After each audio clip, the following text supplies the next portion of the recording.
The sound the bow made when it scraped across the violin strings was so sharp and wrong that the first 3 rows flinched, but Dean Martin's voice cut off faster. The note died mid-phrase, the microphone frozen at his lips. The orchestra played 2 more measures before the violinist looked up and realized Dean wasn't singing anymore. Wait, because what Dean did in the next 90 seconds at that music scholarship fund gala froze John Wayne solid at his table and changed the way Frank Sinatra talked about Dean from that night forward. And nobody knew why the girl's hands were shaking until Dean set the microphone down and walked down the stage stairs. The ballroom at the Coconut Grove inside the Ambassador Hotel that Tuesday night in November 1963 held 250 people who'd paid $1,000 each to sit in tuxedos and gowns and write checks for children who couldn't afford music lessons. The MC had announced a 50-minute set before the scholarship auction would begin. Dean had 22 minutes left to make them care enough to open their wallets wider. Dean Martin was halfway through That's Amore when it happened. He'd been holding a long note, eyes half closed the way he did when he wanted the room to feel like he was singing just to them, when the sound cut through everything. Not a voice this time. A violin, playing the melody wrong, playing it badly, playing it like someone whose hands wouldn't cooperate. His mouth stayed open for half a second. The microphone picked up his breath, but no sound. The orchestra kept going because they were professionals, and professionals don't stop unless the conductor tells them to. But the pianist's left hand stumbled on a chord, and the cellist's bow went silent. Dean's eyes opened all the way and locked onto the center table, 2nd row from the stage. The little girl with the violin had it tucked under her chin, the bow trembling in her right hand so violently the wood was practically vibrating. She was trying to play along with Dean's song. The scholarship students had been told they could perform if they wanted to impress the donors, but her hands were shaking so badly the bow kept slipping off the strings, producing sounds that cut through the music like breaking glass. Frank Sinatra, sitting 3 tables to the left, set down his scotch. John Wayne, right next to him, leaned forward with both elbows on the white tablecloth. Neither of them said a word. The woman next to the child, her mother, you could tell by the way she was reaching for the violin, trying to take it away, looked up at the stage and her face went pale when she saw Dean staring. Dean lowered the microphone from his lips, didn't hand it off, didn't set it in the stand, just let his arm drop to his side while it was still live.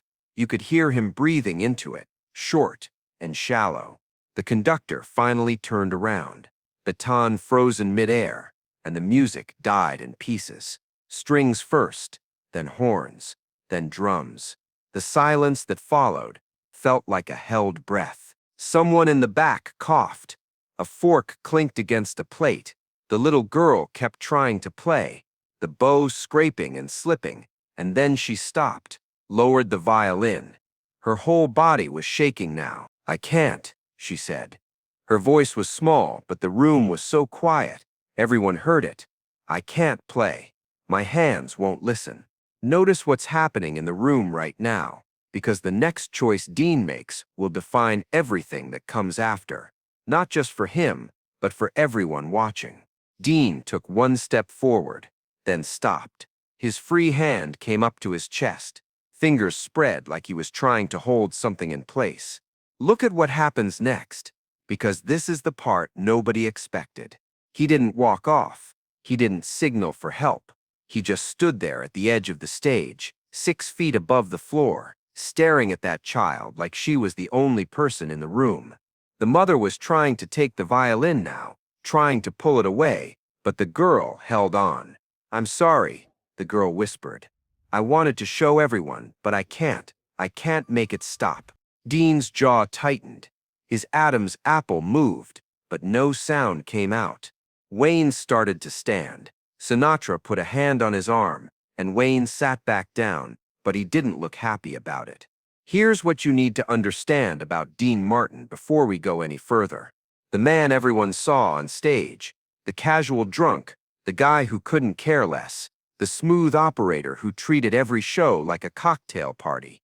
That wasn't a mask. It was a carefully constructed buffer between himself and the thing he'd spent his whole career trying to outrun. The moment when he'd have to choose between keeping the show going and doing something that actually mattered. He'd built an entire persona around never having to make that choice. And now, in front of 250 people and two of the hardest men in Hollywood, the choice was staring him in the face from behind a trembling violin bow. The question wasn't just what he'd do, it was who he'd be after he did it. The mother finally got the violin out of the girl's hands. She stood up, holding it, her heels clicking on the hardwood as she tried to guide her daughter toward the side exit.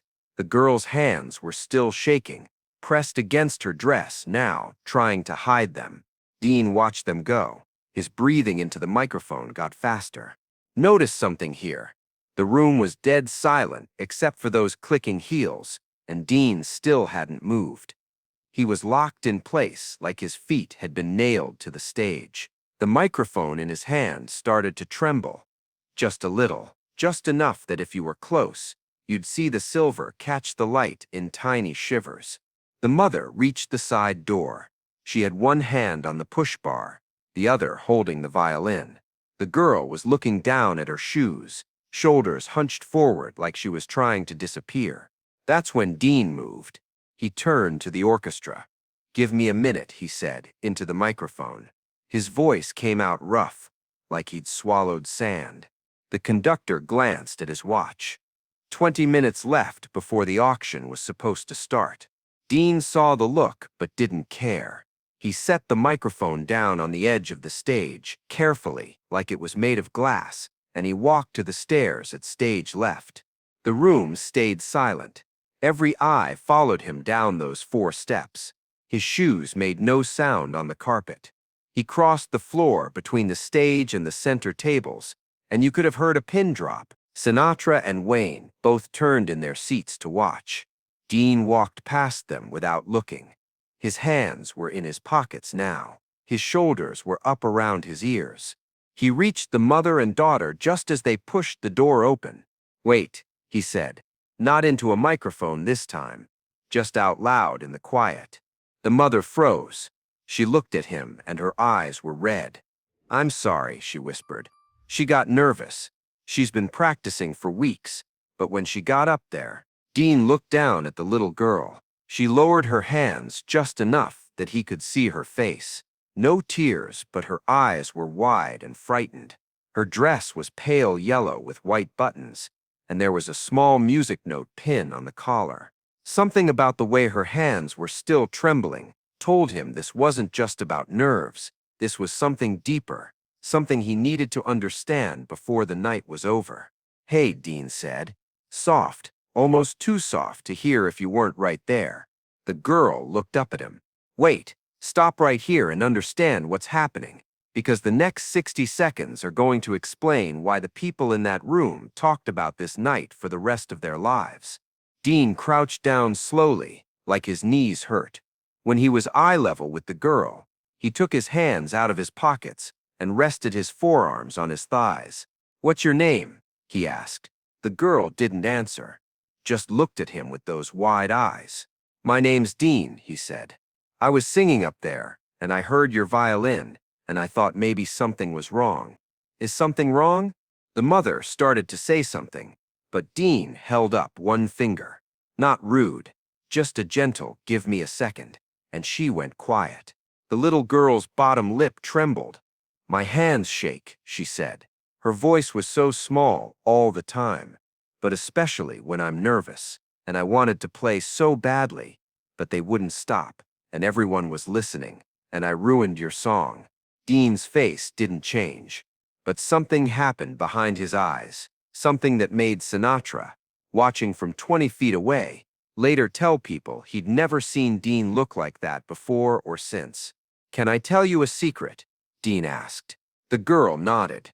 "Half the time when I'm up there singing, my hands shake too. You want to see?" He held out his right hand. It was steady now, but he said, "Before I go on stage, it shakes, every single time." My heart races. My palms sweat. Sometimes I feel like I can't breathe. You know why? She shook her head. Because I care so much about doing it right, that my body forgets how to be calm. And you know what I figured out? What the shaking means. What? It means you care. It means it matters to you. And that's not something to be ashamed of. That's something to be proud of. The girl looked down at her hands. They were still trembling, fingers twitching slightly, even though they weren't holding anything anymore. Dean felt something shift in his chest as he said those words out loud, like he'd just made a promise he wasn't sure he could keep. Not to her, but to himself. You want to know another secret? Dean asked. She looked back up. The best music doesn't come from perfect hands. It comes from hands that care enough to shake. You think Beethoven's hands were steady when he wrote his symphonies. You think Mozart never got nervous. Really? Really. And you know what else? What? I bet if you tried again, if you played just for yourself, not for all these people, your hands might surprise you. The girl looked at her mother. The mother looked at Dean, and something passed between them. Dean stood up, knees cracking. Through the open door, he could hear the murmur of the crowd, restless, wondering when the show would continue. He had maybe 8 minutes before the whole night fell apart. He looked at the mother. You mind if she comes back in? I'd like to hear her play. Just one song. No pressure, no performance, just her and her violin and me. The mother's hand went to her mouth. She nodded. Dean looked back at the girl. You going to be okay if we go back in there? The girl looked at her shaking hands. Then at Dean. Then she nodded. All right then. Dean stepped aside and held the door open. The mother handed the violin back to the girl. The girl took it, tucked it under her chin, and took a breath. They walked back into the ballroom together. Remember this. Remember the way 250 people in evening wear sat absolutely still while a man in a tuxedo escorted a trembling 10-year-old girl back to her seat.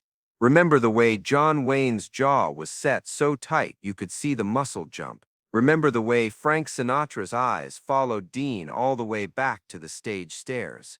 Dean climbed back up, picked up the microphone, turned to the conductor. Let's do something slow, he said. Something easy. You're nobody till somebody loves you. The conductor raised his baton. The orchestra came back in, soft at first, then building, but slow, slower than Dean usually sang it. Dean closed his eyes and found the note. His voice came out clear and strong, no tremor, no hesitation. And then, from the second row, another sound joined him, the violin, quiet at first, the bow still trembling slightly against the strings, but playing, actually playing the melody. Not perfect. A few notes wavered, a few scraped, but real, honest, true. Dean opened his eyes and looked at her. She was watching him, both hands working together now, still shaking, but making music anyway. He smiled. Not the showman's smile, not the practiced one, but something real that made the corners of his eyes crinkle. He kept singing. She kept playing. The orchestra surrounded them both, gentle and supportive, and slowly, measure by measure, the girl's hands shook less.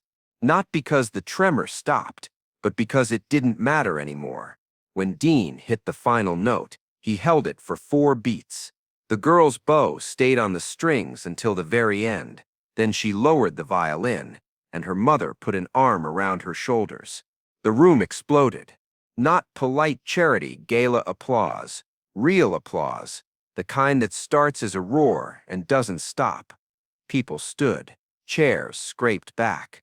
Wayne was on his feet, clapping so hard his palms had to hurt. Sinatra was standing too, hands together, face set in something that wasn't quite a smile, but wasn't far from it either. Dean didn't bow, didn't wave, just nodded once to the girl, set the microphone back in the stand, and walked off stage left while the applause kept going. Backstage, he leaned against the wall and pulled out a cigarette.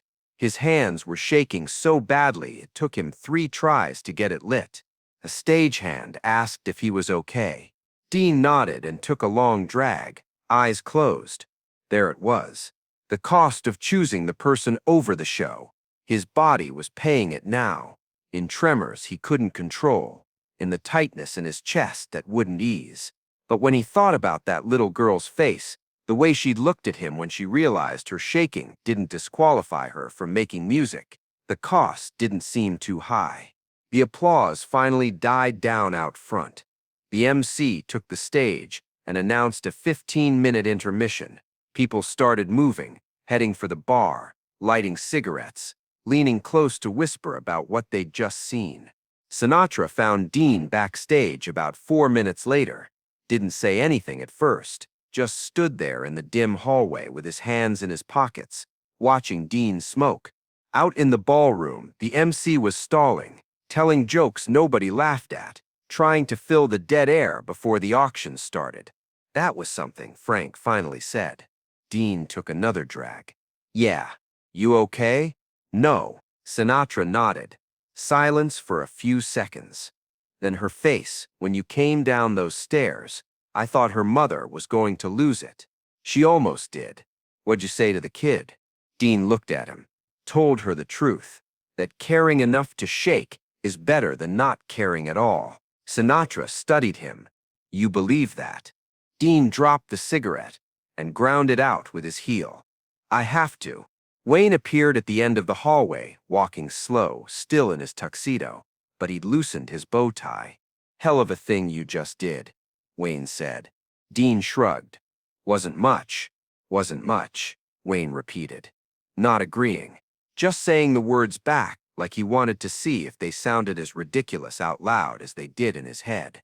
"You stopped a show in front of 250 people to talk to a kid with shaking hands. Most guys would have kept singing." "Most guys aren't worth much then," Dean said. Wayne's mouth twitched. Might have been the start of a smile. Hard to tell. "You going back out there for the second half?" "That's the job." "You need a drink first?" "I need about 4. Let's make it 3, Sinatra said. "You still have to sing." They walked together to the private bar backstage, the one reserved for performers and VIPs. Dean poured himself 3 fingers of scotch and drank half of it in one pull. Wayne had bourbon. Sinatra had Jack Daniels. Nobody talked for a minute. The ice clinked in the glasses. Somewhere out in the ballroom, people were laughing. But in here, something heavier sat between them. "That mother's going to remember this for the rest of her life," Sinatra said. "That kid too," Wayne added. Dean set his glass down. "Good. You know what you just did, right?" Wayne asked. "Made a fool of myself in front of Hollywood's biggest checkbooks." "No," Wayne said. "You reminded everyone in that room why they showed up in the first place. It wasn't to see you sing. It was to feel like they gave a damn about something. You gave them that." Dean looked at Wayne, then at Sinatra. Both of them were serious. No jokes, no ribbing, just 2 men who'd seen enough of the world to know the difference between performing and actually showing up. "I didn't plan it," Dean said. "Best things never are," Sinatra said. The stage manager appeared in the doorway. 5 minutes, Mr. Martin." Dean nodded, finished his scotch, set the glass down, and straightened his bow tie in the mirror on the wall. His hands were steady now. The shaking had stopped. He walked back out to the wings. The lights were already coming up on stage. The orchestra was settling back into their chairs. The audience was filtering back to their tables. Dean watched through the gap in the curtain. The little girl with the violin was back in her spot, front and center. Her mother was sitting next to her now, one hand on the girl's shoulder. The violin case was on the table, closed. "Listen, this is the part that matters. This is the part that explains everything that came before and everything that came after." Dean walked out on stage for the second half, and the applause started before he even reached the microphone. He picked it up, waited for the noise to die down, and said, "Thank you. We're going to do a few more songs, and then we're going to raise some money for kids who need it, And then we're all going to go home feeling like we did something that mattered. Sound good? The room erupted. Dean smiled. Not the showman's smile, not the practiced one, but something real that made the corners of his eyes crinkle. He looked at the conductor. Let's do Volor. The orchestra launched into it. Dean sang it straight. No funny voices, no playing to the crowd, just the song, clean and true, the way it was written. When he got to the chorus, the little girl in the second row started moving. Her mother noticed first, then the woman at the next table, then Wayne. The girl had opened her violin case. She lifted the violin out, tucked it under her chin, and began to play along, softly, so softly that only the people near her could hear it. Her hands were still trembling, but the bow stayed on the strings. The notes weren't perfect, but they were there. Dean saw it.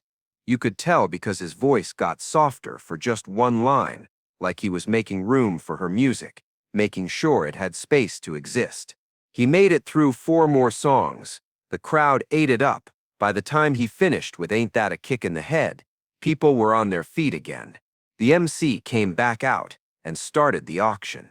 Dean slipped backstage and out the side door to the parking lot.